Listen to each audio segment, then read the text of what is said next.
This is Geek Gab with your hosts, John and me, Daddy Warpig. We are back. Geek Gab for, let's see, Saturday, March 24th, 2018. Today, we are talking about secrets of science fiction. We are talking about Pacific Rim, Peter Rabbit, and our very, very special guest, Jason Anspach, who is co-creator and, from what Nick says, the primary creator of the hottest new property in science fiction today, the military SF series Galaxy's Edge. And I myself would like to say that I've read all the Galaxy's Edge books and the short story. I think they're great. You might want to give them a try. And they are now out. The first two are out in audiobook, which means they are available for you to listen as you go do something else instead of focus razor sharp on the scintillating text on the page. So if you are one of those shameful people who waste their time listening to books and not reading them, it is prepared for you to do so. But before we do that, let me allow my fellow host to say a big hello. How was your week, man? Doing good, Daddy Warpig. Was it a great week? Was it an exciting week? Was it a week the likes of which the world has seldom seen? I'll treasure this week for the rest of my life. Awesome. Anything great you want to talk about on the show? Well, it's nothing special happened, but I got in another game of Gloomhaven, and I'll keep saying it for the next year or so on the podcast. It is the best board game available to play right now. It's outstanding. Like a Dungeons and Dragons campaign in a box. We talked about that 2 or 3 weeks ago, right? Yeah. So I'm every couple of weeks I get in 2 or 3 scenarios of Gloomhaven. And is that's the permanent game, right? With the persistent modifiers? Yeah. Anything cool and interesting come out of that? Have you gained any insights into that as like a design choice? It's it creates a lot of excitement around what comes next. So it does 2 things. When you play a great board game, you really enjoy that experience, and you're trying to win. You're enjoying the mechanics. You're enjoying interacting with other people at the table. It's a great experience by itself, and making it a legacy game adds that additional excitement of, now that we're done, we just had a lot of fun playing that scenario, and we just open up 1 or 2 other scenarios, and now we've got 3 or 4 to choose from. What are we going to do next? What are we going to, what am I going to go buy at the shop for my characters and stuff like that? So it's that great melding of that RPG, what's next experience with the board game experience. Awesome. Also, so movie. Speaking of Gloomhaven, what'd you think of Pacific Rim? I thought it was not that great, but it's got a couple of reasons for it. But it did have giant robots, and they did fight giant monsters, and it happened in Tokyo. So I believe it had 3 main bullet points to hit, and it hit them. I took like 4 lines of notes for it. In contrast, for Peter Rabbit, which I ended up at unwillingly, it was against my will, literally. I'll tell that story later when we get to Peter Rabbit. I took like 5 lines of notes here. Let's see. Pacific Rim Uprising. It's Transformers 5 beginning. If you've seen Transformers 5, the beginning of that and the beginning of this movie are pretty close to the same.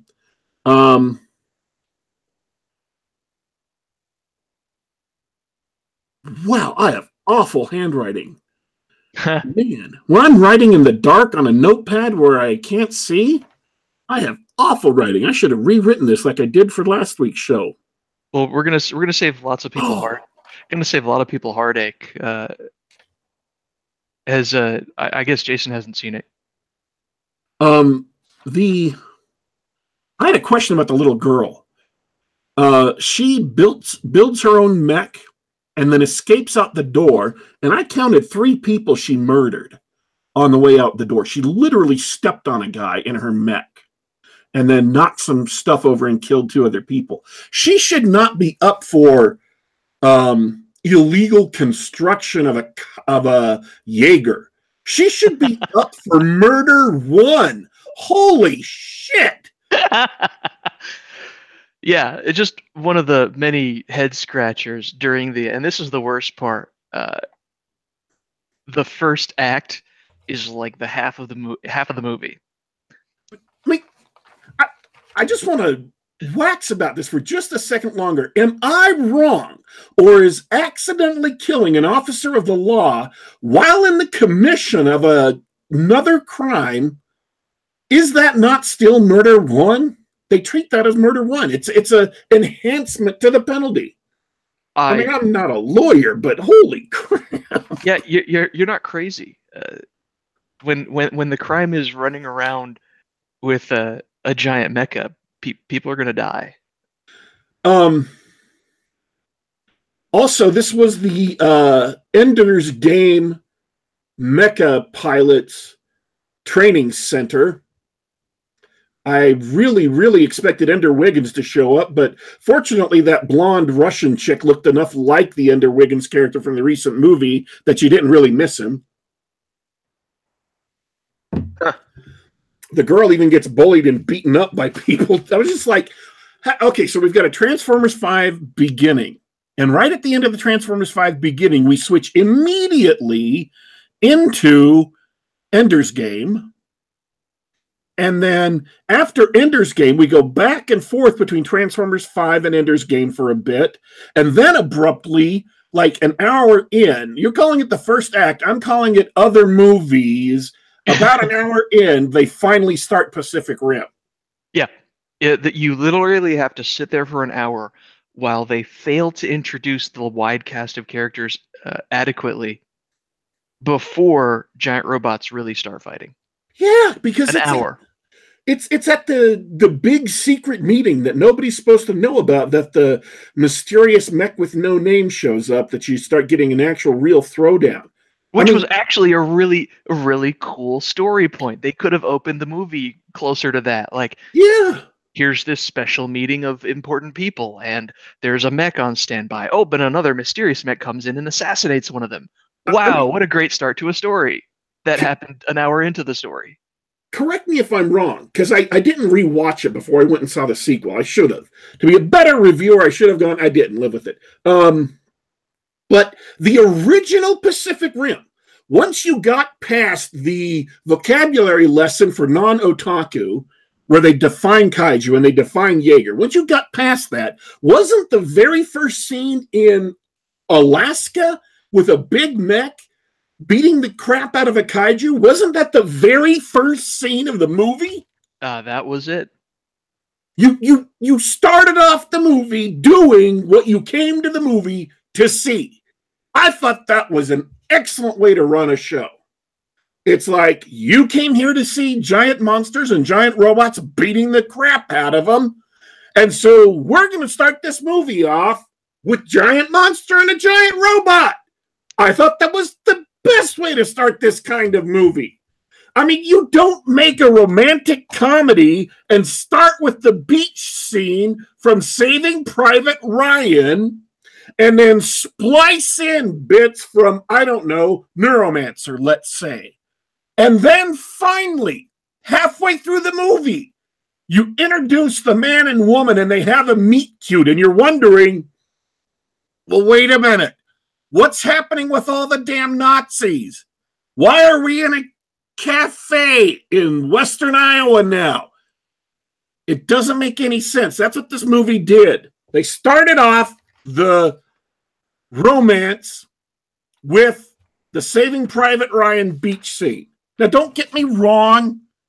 The Saving Private Ryan beach scene would actually improve most romantic comedies, but it is still gloriously out of place. If awesome, it's still out of place. Yeah, most of these notes are either unintelligible or not worth going back. And plus, we've got somebody, more net sound for the audience there. We've got somebody sitting in the wings waiting in the green room, right? I believe so. Someone who now knows better than to see Pacific Rim. Or, if I may make a bold suggestion, go get some lunch and jump into the movie at about the 45-minute mark. Just get your ticket, go get some lunch at the food court, and then go see the movie 45 minutes late. Then you'll get the Pacific Rim experience that you paid for. By the way, folks, I did enjoy most of Pacific Rim. It's a popcorn movie, right? It's light, it's frothy, it's fluffy. I don't want you to take my beginning rant amiss. It is written into my contract that if I do not actually issue a rant at least once every other show, that I lose my bonus for the year. So I had to get those things off my chest, but they are minor objections. In my mind, Dornall has obviously disagrees. But in my mind, those are minor objections. It's a light, frothy popcorn movie that doesn't make it bad.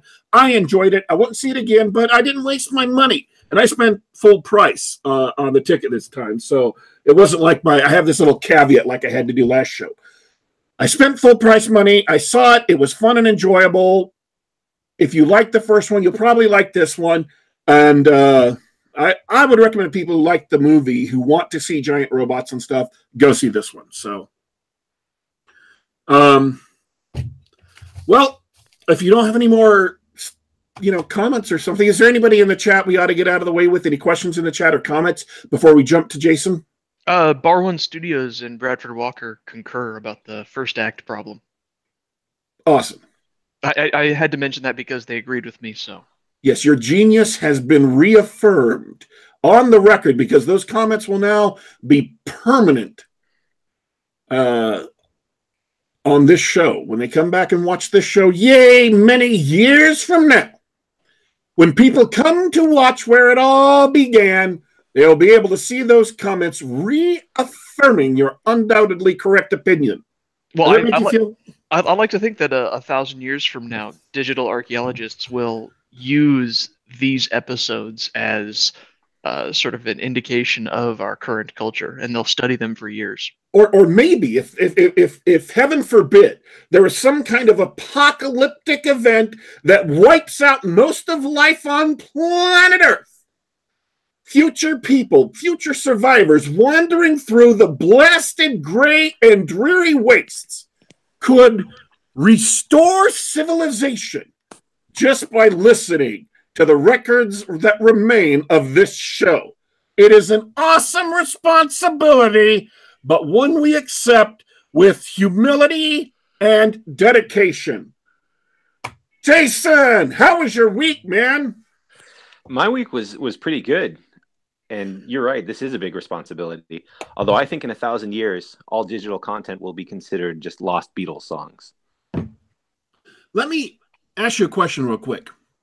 Is there anything in my introduction for you that I missed that you would like our audience to know? No, I believe in being mysterious. So the less you say, the better.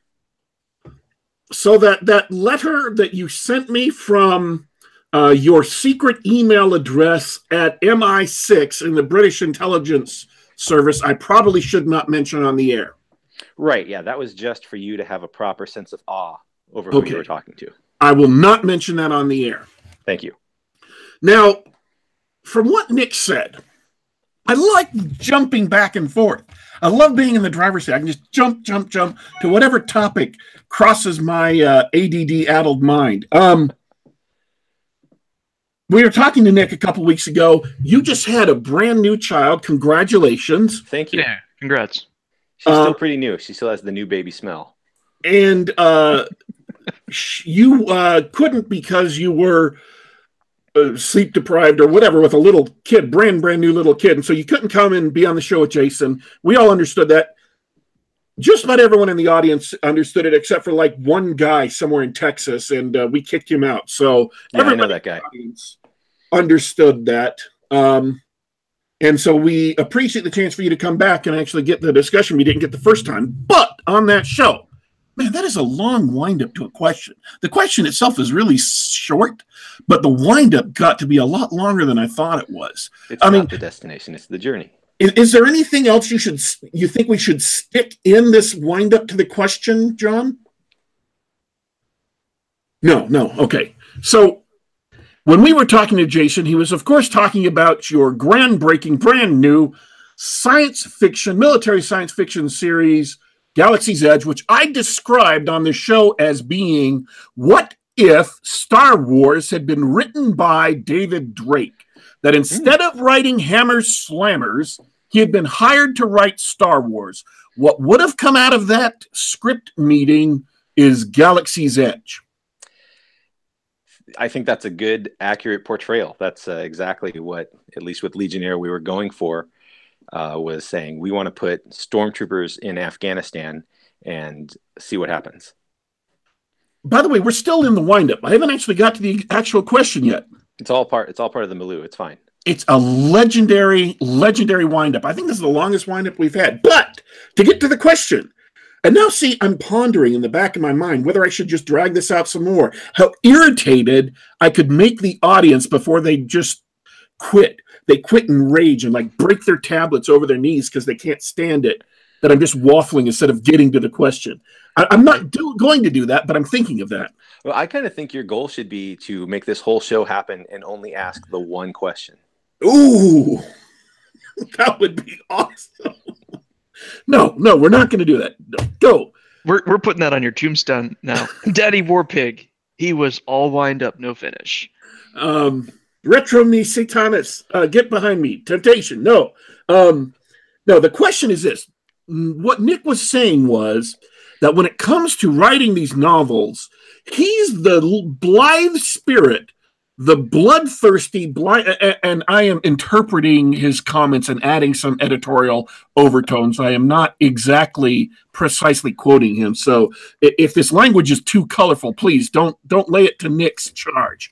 He is the bloodthirsty, blithe spirit who every time he gets a cool idea in the story, he just wants to run off to the left and run off to the right and run all over the place, even if it violates continuity, even if it completely changes, like maybe fundamental assumptions of the universe. Whereas you're the person, because you do the primary writing, according to Nick, you're the person who kind of steers him back to the goal of writing the story, steers him back to what it's supposed to be about.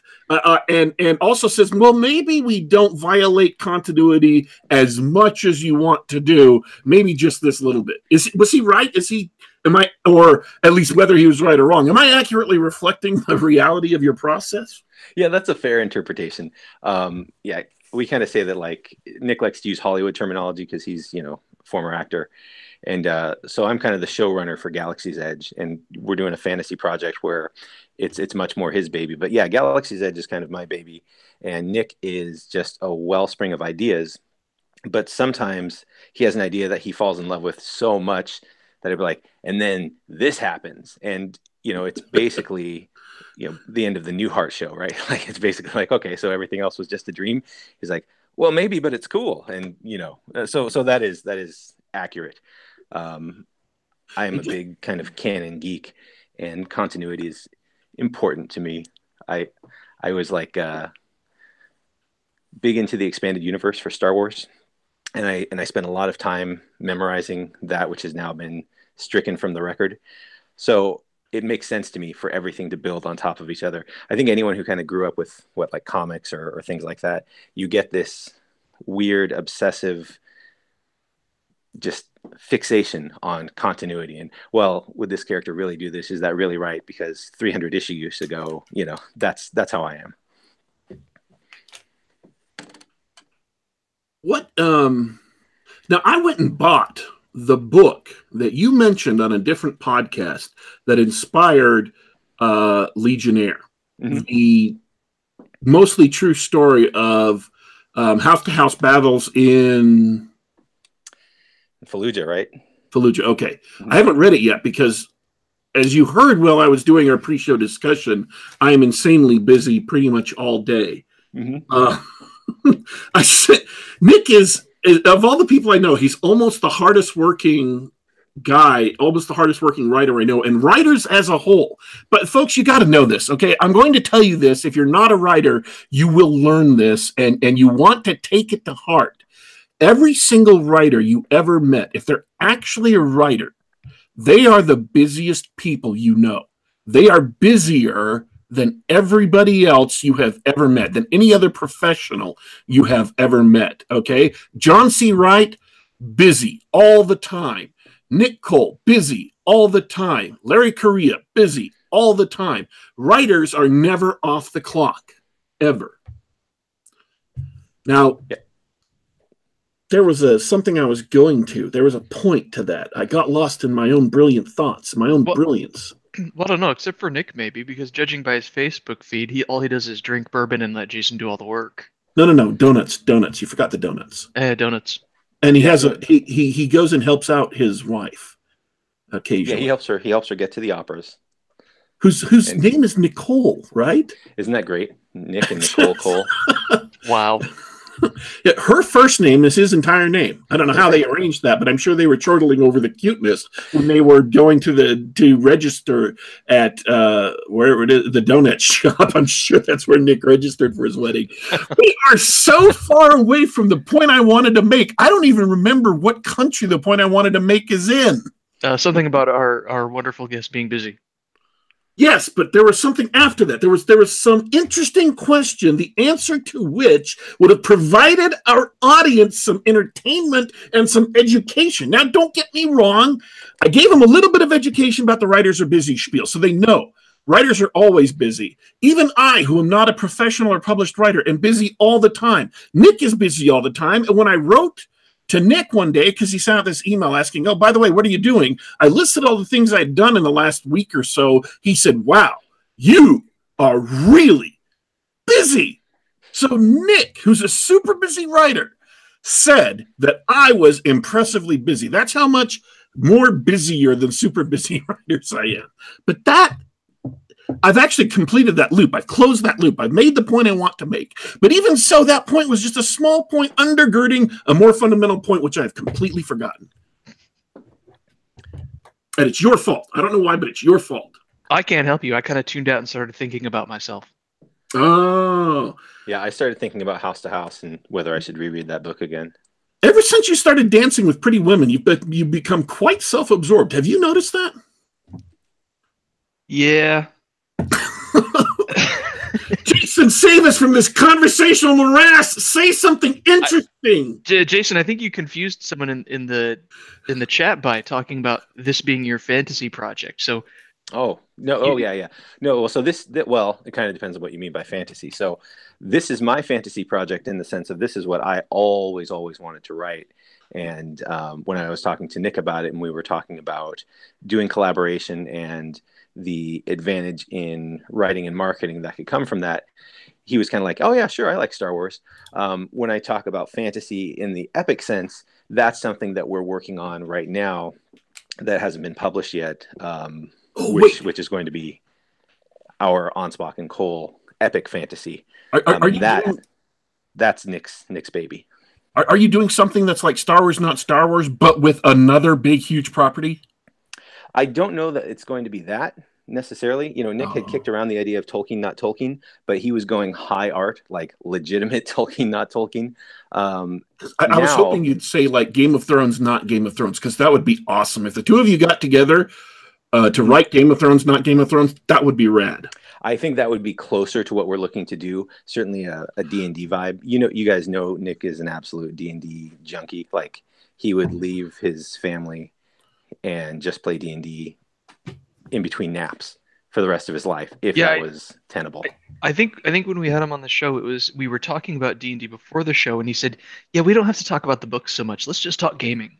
Yeah, exactly. That's him completely. So I think that what we're working on is going to be perhaps some of that, but more the epic D&D campaign that's been in his mind forever, turning into a series of novels.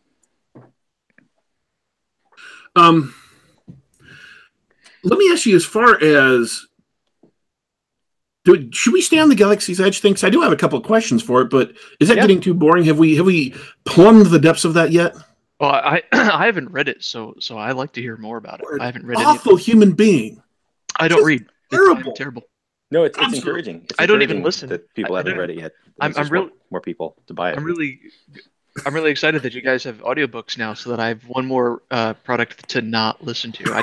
I think listening to books is worse than reading them. There was one exception. I'm curious to know who you get to read the books, because I did listen to the first series of Unfortunate Events, which they got Tim Curry to read. And that was, I mean, if you're gonna have someone read your books, yeah, Tim Curry's high on my list. Yeah, we got Oprah. Fantastic. Yeah, so and you get a blaster, and you get a blaster. Exactly, which is essentially the climax of the first book anyway. So. Oh, I really did like that first book, although the first book made me kind of chuckle at the space opera description, the series of the being space opera. I'm like, this is not space opera. The second book was more space opera-y, but the third went back to not being space opera. So you guys are going to burn in a genre hell for mislabeling your books. Yeah, well, the interesting thing about the way that worked is, initially, our book 1 was Galactic Outlaws, which was released as book 2, and that is a good space opera story.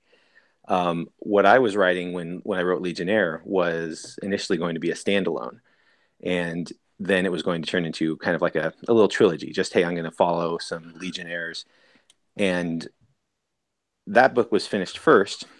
And we had our art, and we were about ready to launch, and we said, well, hey, let's launch Legionnaire and see how it goes. Let's test our theories on marketing. Let's test our theories on publishing with this book. And if we have anything to learn, like if we make mistakes, then we'll be ready for launching Galactic Outlaws. And then Legionnaire just exploded and just blew apart. And we weren't expecting it to take off the way it took off. So Galactic Outlaws was connected, but it was connected much later down the line. Like, Legionnaire was sort of written as, hey, this will be a good way that readers can delve in and find out more history about where these characters came from. So we said, okay, well, now we've got to get something out there. Galactic Outlaws was what was ready. And so we said, well, this is going to jump a bit, but we've got to strike while the iron is hot. And so we made some rewrites to make the connection a little bit more clear and released it. And then book 3 was what was initially going to be book 2 in that side separate series following the Legionnaires. And so we spent a lot of time grinding and talking and reworking everything to figure out, okay, how can we make this all work together? Because now, as Nick liked to say, we're riding the back of the tiger, and the one thing we can't do is let go. See, I think that you guys may have benefited unintentionally from that confusion, because I'll have to disagree with you. I think you're wrong. Oh, well, maybe I am. That happens a lot. I think Legionnaire was the perfect book to start the series with, and I'll tell you why. Good. Every single event that takes place in the series all revolves around the theme of how corrupt the Republic is, how corrupt the Senate is, how corrupted the Navy has become, and how the Legion is expected to almost carry the weight for all of government and society in the galaxy, and it's crumbling under the weight. And the perfect way to introduce that theme, the underlying series of events that all happen because of that, Legionnaire was the perfect way to introduce that. I think if Legionnaire had not, and it illustrated it far more vividly than anything else that I can imagine you would have done. And so, starting off with Legionnaire, not only did you get the origin story of all these characters, and they all go in different directions from here. Devers goes in a different direction, and Wraith goes in a different direction, and the squad goes in a different direction, and his XO goes in a different direction. And so you established where they all came from, where they were all united, and then sent them off into the galaxy, and it perfectly established why the Senate is corrupt. It perfectly established all the things that happen later in the series. And so I do think that Legionnaire was the best book to begin with. Right. Well, like I said, it was all intentional, and that's how I planned it the whole time. Brilliant. Awesome.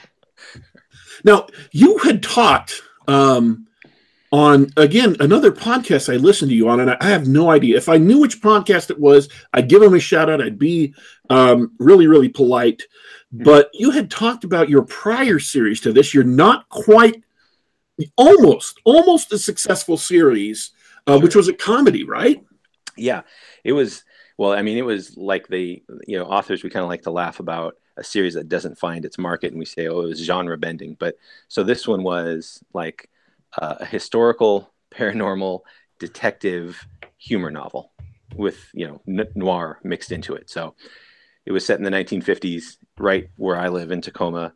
And it was just about a guy who joined the military, fought in World War II. It looks like we might have. I think he mashed the mute button. Okay, yeah, he is muted. Quick, think of something clever and awesome to say. This is your stick, man. I'm just here. I'm the sidekick. Go, go, go. Well, I mean, he mentioned that he's in Tacoma, so I think maybe it's a security measure to prevent him from giving away too much personal information on the show by accident. Is Tacoma really as awful as you guys were saying before the show? You weren't leading me on, were you? No, it smells. It really does. It comes right up from the sound, and it's sort of, at least for a lot of its history, it's like a sister city to Seattle, and they both compete for business at the port, and they competed for years and years. Right. I believe they've had some sort of agreement for the past few decades, but I'm a little fuzzy on the history. I've only lived in the area for 6 years. Yeah, well, Tacoma still has Washington natives. Like Seattleites, they're not Washingtonians anymore. Like, I think there's almost as many people from out of town. So they're losing their Washington cred. What I thought was hilarious about you guys describing Seattle is that all the refugees who can't afford the high prices in Seattle are fleeing to Tacoma. So everywhere else in the country, rich hipster assholes move into a neighborhood and price everything too high, and the natives have to flee. They call this gentrification. Mm-hmm. But in Seattle, they just live there, and everybody else is fleeing Seattle. It's reverse gentrification. They're not moving in. Everybody else is just moving out. It's awesome. The hipsters have finally concentrated their mass so densely in 3 urban locales, because this is also happening in San Francisco, that they are literally repelling every other form of life. They are being ejected at high speed. If you stand too close to Seattle, you can see middle class and upper middle class people being flung out of the city at the speed of sound, because this negative mass of hipsters has overwhelmed the normal force of gravity in the Seattle area. It's awesome to contemplate. And if you're talking about Seattle hipsters, I think repel is the correct word. Yeah, I would agree with that. Before we had the tiny little, well, I feel good now. Now we know what the technical problem is for this episode. I'm glad we got it out of the way at the end of the episode, yeah. So before we had a tiny little technical problem, you were talking about your... he went to World War II, and then things went muted. And then it disappeared. And then I just left it to your imagination. Right. So he stayed on through the Marshall Plan. He comes back. Everybody's married, and the baby boom is going on, and he needs to make a name for himself. He decides to do it by becoming a private investigator, helping returns, which are ghosts that sort of come back after death. It's like commonplace. Like, no one thinks twice about a ghost coming back. It's just part of heaven's administrative side. Before you check in and go to your final destination, you kind of go through customs, and it's like, I forgot to tell my wife where the keys were. All right, we'll go back and tell her. That's how this world is. So, I want to defend myself real quick. It may be true that I lost my own conversational thread earlier in the show, but in what you just saw there over the last 3 or 4 minutes is not only did I remember Jason's conversational thread so that I, as a good host, can allow him to pick it up, I remembered the exact words of what he was saying throughout all that nonsense of Tacoma and Seattle and everything else while we were waiting for the technical problem to get addressed. I remembered the exact words he was saying when he cut off. And went right back to them and pulled it up and started a conversation. Now, I know that the unusually intelligent and attractive members of our audience will no doubt know this already, will no doubt have noticed that already, but that is for new people to the show. I may have besmirched my reputation by losing track of my own conversation earlier, but I think I have fully redeemed myself. Gall dang it. It's the mark of a true professional. You're the professionalist. It sounds like something that would be hard to boil down to a quick and easy sell on Kindle Unlimited or Amazon. Now, don't get me wrong, it sounds fascinating, but it sounds like it'd be hard to boil down unless you went the urban fantasy route. Just tell people straight out, this is a historical urban fantasy in the 1950s, and then wave all the other complicated stuff away. Just focus on that. Yeah, that's it. And it's had its most success being marketed as a humor book. But that's exactly it. So that series is one of those series, and there's probably a lot of authors that have similar experiences where they wrote some very good books, but it just didn't connect with an audience, either because they didn't know which audience to send it to, or because there was just too much. That one I launched like every other author launches. I know Nick talked a lot about this last time, but just sort of like, hey, who wants to buy this book? I was excited for it to be out, and it surged for a while, and then it died. And then I remarketed it and it surged some more, but the same problem would happen over and over again. Now I know why. I didn't pick one genre and I didn't try to target it specifically to those genre readers and deliver what they were looking for. But that's what happened to that trilogy of books. It's still fondly looked at. It'll be put into audiobook hopefully this year. But it's just one of those things. So that was my trial run at writing. And it went well. I think it went better than what I expected, which was for it to sit and sell like 2 copies to my family and then just sort of fade away. I think the first book sold 10,000 copies total the last time I really checked. But Galaxy's Edge blew up, and now that's what I'm doing. But there's still this dedicated group of readers who will email me every once in a while and say, are we going to get a book 4? And sort of like... there's a financial metric to using your time, and book 4 will eventually pay for its cover, but that's about as much as I'd expect. I was that guy for the Primal Order. It's a role-playing supplement published by Peter Darley, who founded Wizards of the Coast. It's actually published by Wizards of the Coast a couple of years before Magic. So this is when they were a tiny nowhere company that no one had ever heard of. Mm-hmm. I bought their first project. I loved their first product. I loved their first product. And I was so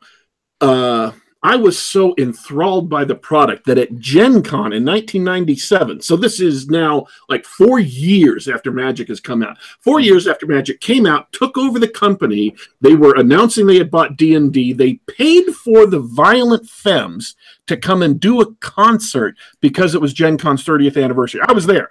I saw the Violent Femmes in concert. I had to go to frickin' Gen Con to do it, but I got to see the Violent Femmes in concert. It was awesome. But I was that guy who Magic didn't care about. They bought Dungeons & Dragons, which had been bankrupt. TSR was bankrupt. They bought TSR. Dungeons & Dragons was about to go away.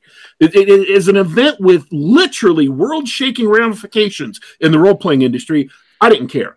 All I wanted to know was if Peter Darley, I can't believe I asked this question. I didn't get a chance to ask it of him, but I asked it of a Wizards of the Coast staffer. If Peter Darley was going to, having made the Primal Order, if he was going to create other systems for the Governmental Order, the Underworld Order, the Military Order that were mentioned in the Primal Order. And I should have realized that the answer was going to be no, that the answer was always going to be no, that as soon as they started making Magic the Gathering money, that they were never going back to getting sued by Kevin Ciambita again. But you still hold out hope. I actually do. I really, seriously, honestly do. I'm not lying. That's not a bit. That's not a joke. In the back of my mind, every now and then, I wonder what it would have been like if he had been able to make it. Because the Primal Order is one of the single best role-playing supplements that have ever been produced in terms of concepts that are extremely useful. I'm not going to go into it. I'm not going to sell you on it. But and the Primal Order, the approach to deities in the Primal Order influences me today to where the big secret project, one of the core planks underneath one of the core planks of the secret project. So there's big secret project, little core plank. The core plank underneath that is the Primal Order. So there it is. So there it is. Yeah. But at least you understand, right? Yeah. That's Absolutely. the difficulty. Say you only have so much time and you can do something that will be very profitable use of your time, or something that is not quite so profitable. You have the exact same problem that Peter Darley did. On one hand, you have Magic the Gathering, which is like crack money. It's like crack addict money, right? Sure. You're getting more money than Mexican drug cartels or Central American drug cartels. Or on the other hand, you have this really, really niche, never very popular, gotcha sued by Palladium product that really nobody talks about except that kid over there who is so excited by it that he can't even tell you. You're I mean, maybe you're not making quite as much money as Magic the Gathering is, but you're in that choice. Do the thing that's never going to give me any money, or do the thing that will enable me to buy several new houses. But you know, and that is really the dilemma. But you empathize with that kid because I think we've all been that kid. Like, so I feel bad shutting down that kid because I've been there, right? Like, I remember when Magic was hot and everybody was playing Magic, and I would be like, but don't you guys want to play the Decipher Star Wars CCG, which was big in its own right? And then and then that goes out and dies with the prequels. I'm like, well, we can still play, you know. Just nobody wanted to. I've got friends who play, I think it's On the Edge or Over the Edge. One of them is the role-playing game. One of them is a collectible card game. They love the collectible card game, and nobody played it just a couple years after it came back. And now it's been 20 years later, and he still loves that game and wishes he could find people to play it. And I'll tell you why. This is the thing he loved the most about it. You know, everybody and their dog was hawking Magic the Gathering cards, and they were like in pristine condition. That was really important. They were getting tons of money. Well, what Over the Edge did is part of the rules of the game. You could not play the game unless you went through the deck and signed every card individually, uniquely. Interesting. And then what you would do is you would do an ante like they used to do for Magic the Gathering, where you would pick a card out of your deck, they would pick a card out of their deck, and then whoever won got that card. Well, they got a card if, let's say, you lost. They got a card, not that you would lose. I mean, obviously, you would be way too skilled to lose. So let's say I lost. That other person would get a card with my unique signature on it, and then they would sign it with their unique signature. And it would go into their deck, and they could play with it and maybe lose it to someone else. I have seen cards with like 8 people signing it. You became part of this little community. And you built this community by losing your cards and gaining other cards, and your deck was constantly changing. And every time you pulled out your deck, you had an utterly unique deck that was utterly uniquely yours, that was signed by all the people that you ever won against. And he loved that part of it. That was almost better than all the mechanics of the game, which he also liked. So, you know, I get that. I do. Right. Now, that's a cool concept. That's one of the best ideas I've heard for a game. Okay, we've got about 3 more minutes with you before we have to jump into Peter Rabbit. Oh yeah, Peter Rabbit. I saw it. It was an accident. I'll tell you why. But I'd like you to hold on until after the show, and we'll to ask you a couple questions. But before we do that, we can give you fully 3 minutes for anything you want to say. I have one really quick question. Yeah. First about the paranormal detective story. Yeah. Which sounds awesome. I would be one of those fans if I read books. Is the name of the series Ghost Dick? It is not. It is not. It's funny, but it's not that kind of funny. Okay, because now in my mind it's Ghost Dick. And really, if I were to rebrand it and just go a little bit edgier, because it's written like a wholesome 1950s stage play. Like it's a very wholesome, like a radio show, communist punching radio adventure, right? Like Harvey the Rabbit.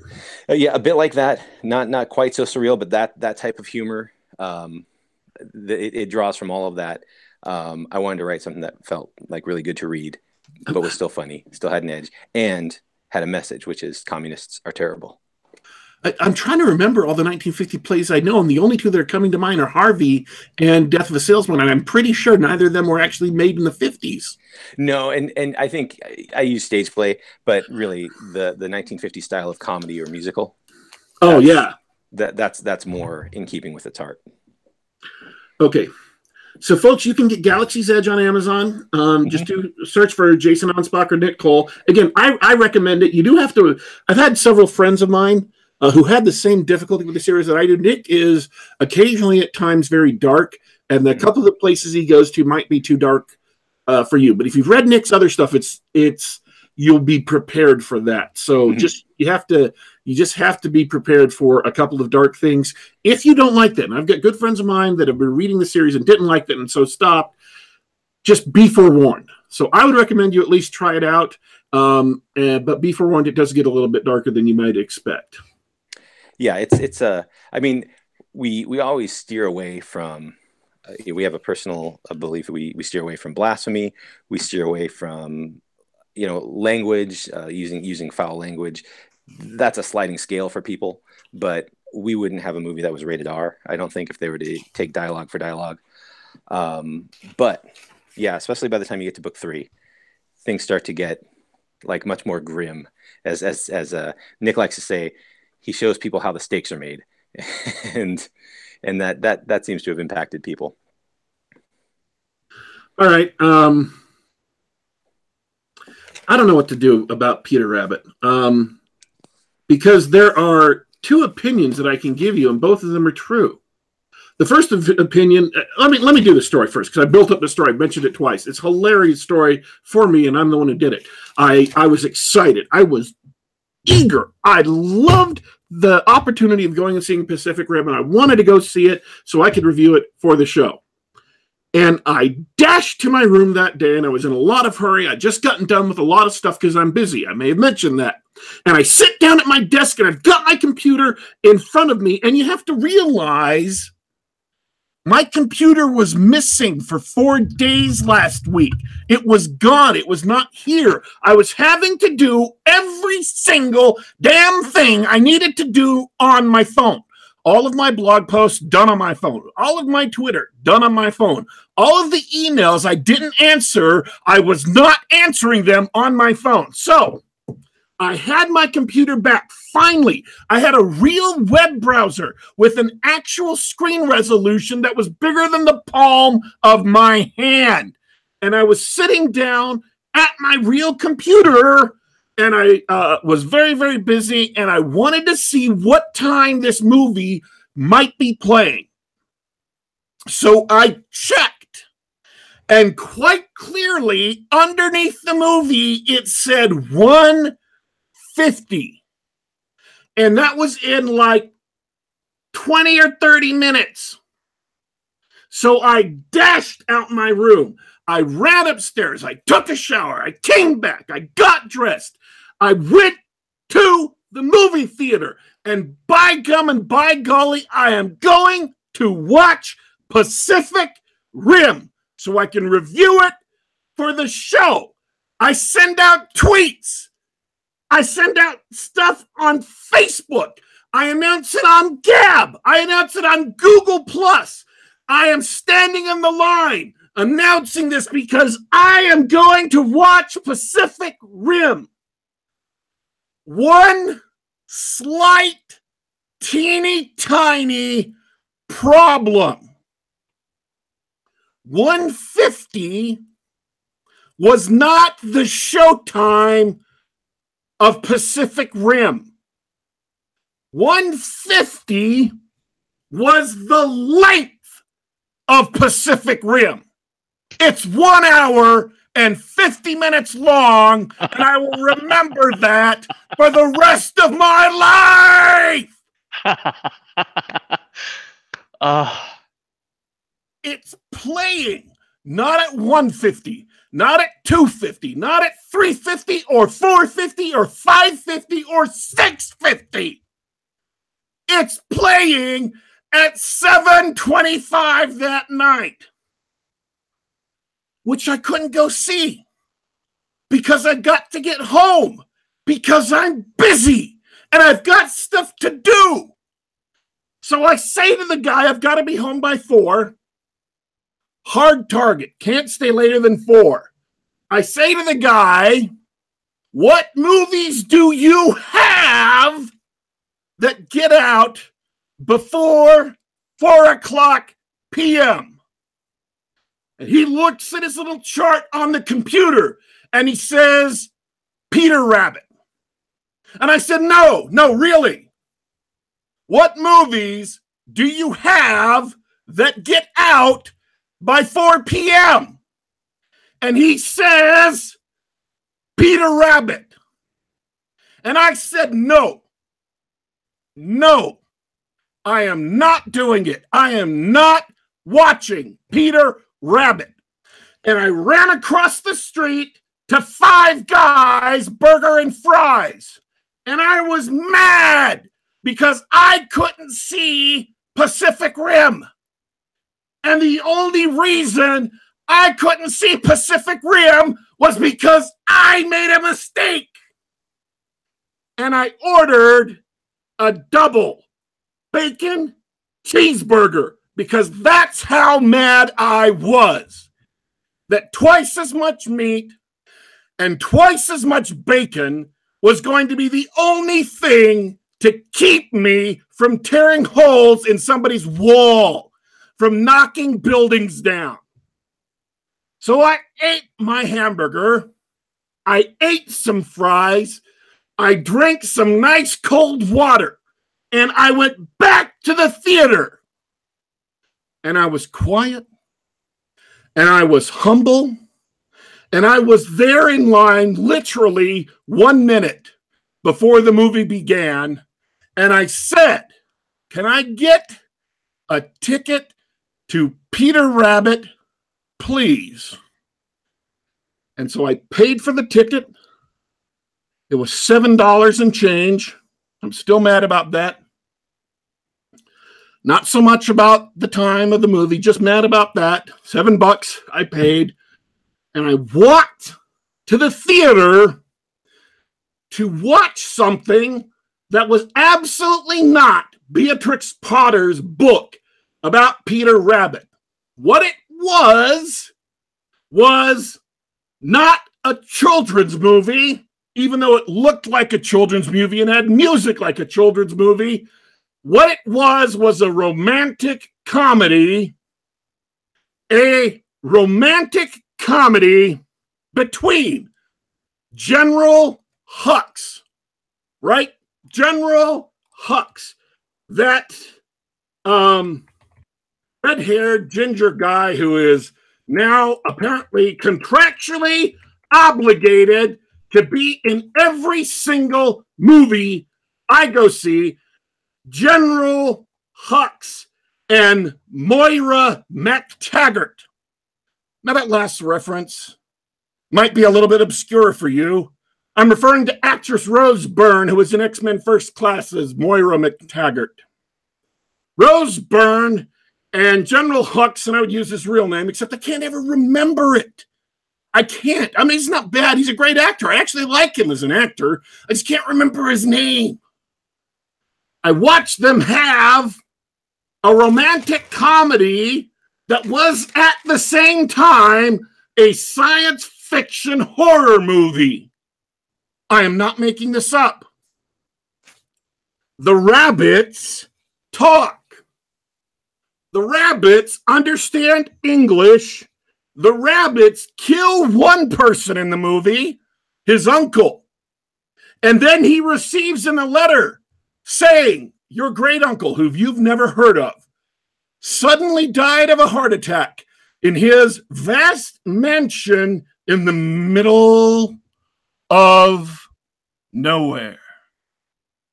A letter shows up from an uncle you never knew existed, who died suddenly and unexpectedly of a heart attack and left you a vast manor house in the countryside. Ladies and gentlemen, you have not won the lottery. You are in a horror movie. and the horror movie you are in is one where the animals understand English and are intelligent and are trying to kill you. They set traps with like little rabbit traps that snap shut on his bottom and his limbs. They set up electricity to electrocute him. If you can imagine everything that's in Home Alone, only instead of being burglars trying to break into a little kid's house, it's this poor bastard from the city being attacked by a bunch of rabbits who are trying to murder him. That is not a children's movie. That is not a romantic comedy. That is horror. And I was horrified that I had to watch this thing. Finally, at the end of the movie, we got to see the credits, which were a godsend to me because it meant the thing was finally over. I was happy to see the credits. And the fact that I had missed going to Pacific Rim no longer bothered me because I found new people I could be bothered by. I wrote four pages of notes for this review, and I haven't used any of them because I just don't care enough to remember specific details other than the ones I have given you. So if what I have told you makes you seem like you want to go see Peter Rabbit, go for it. Knock yourself out. Go see Peter Rabbit. Love it and enjoy it. If not, go see Pacific Rim because it really is a much better movie. Any last thoughts, Dornall, before we take off? Yeah, I don't know about Pacific Rim, but it was a great show with you guys. I'd like to thank everybody in the chat for hanging out and chatting with us, and special thanks to Mr. Anspach for joining us for a lively discussion. Special you're welcomes.